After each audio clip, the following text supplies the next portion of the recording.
daawadayaasha qiimaha badan meel walba aad joogtiin iyo xilliga walba aad joogtiin waad salaamantihiin waxaadna nagala socotiin toosiya janaal waxaana idiin soo gudbinaya mushe sheekh diirshe maanta sheekadan idin hayo waa libaaxii khiyaanada badnaa iyo dibigii doqonka ahaa. waxaa la yidhi hadda ka hor waxaa jiray libaaxii waxa uu aaday duurka si uu soo ugaarsado gaajo haysay awgeed. maalinkii oo dhan ayuu duurkii wareegayay, nasiib darro wax uu cuno ama uu disho waa uu soo heli waayey. isaga oo gaajadii ama baahidii hayso niyad jabsan soo noqday ayuu waxa uu la kulmay dibiga wuxuu ahaa mid xoog leh, geeso waaweyn oo afkoodana mudac yihiin leh. waxa uu yidhaahday haddii aad dibigan dilatid maanta hilib waad ka dharkaysaa, laakiin ogow haddii uu geesahan mid ka mida kula helo dhaawac xun ayuu gaarsiinayaa oo lama weerari karo geesahan oo ku yaallo. gaajadana xaafadaydii lama aadi karo caawa oo lama seexan karo, talow maxaan sameeyaa? cabaar ayuu fakarayay. markii dambena waxa uu yimaaday dibigii. wuxuu ku yidhaha dibiyow, aad iyo aad ayay u qurux badan tahay una wanaagsan tahay, xayawaanaadkana way ku jecel yihiin, laakiin hal cillad ayay kugu naceen, waa waxaan foolxumada badan ee madaxaaga dusha sare ka suran.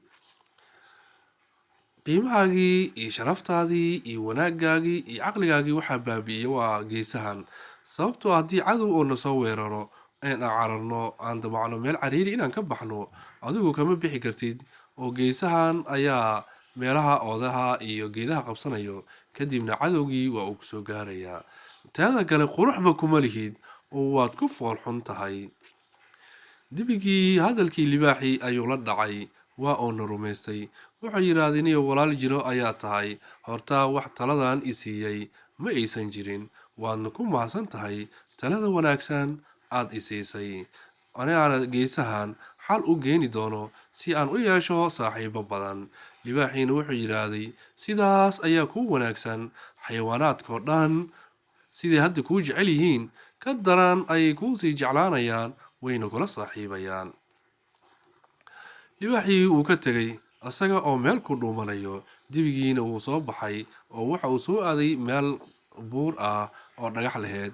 dhagaxdii ayuu wuxuu bilaabay in uu hardiyo asagoo oo doonayo geesaha in uu iska jebiyo. cabaar markii uu la raftay ayaa waxaa u jabay hal gees.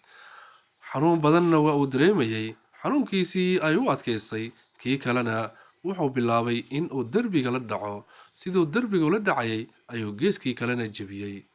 kadib libaaxii oo u dhakanaa ama ku dhuumanaya meel asaga u dhow ayaa ku soo aaday. waxa uu yidhaahday waad ku mahadsan tahay sida qiimaha badan aad geesahaaga isaga jebisay. dhibaato badan ayay igu haysay, haddana waxay ii fududaysay in aan ku cuno. dibigii waxa uu damcay in uu cararo ama uu diriro, laakiin nasiib darro orodna wuu ku fakan waayey. geesihii uu isku difaaci lahaana asaga ayaa iska jebiyey. halkaas ayauna libaaxii ku dilay dibigii kuna cunay. halkaas ayuuna dibigii ku dhintay caqli xumadiisii. marka waxaanu ka fahmaynaa sheekadan waxaanu ka fahmaynaa wax walba ee lagu sheega ha rumaysanin. waxaa jira sheekooyinka qaarkood kuwo aan macquul ahayn ama wanaagaagii iyo sharaftaadii iyo qiimahaagii lagu dilayo.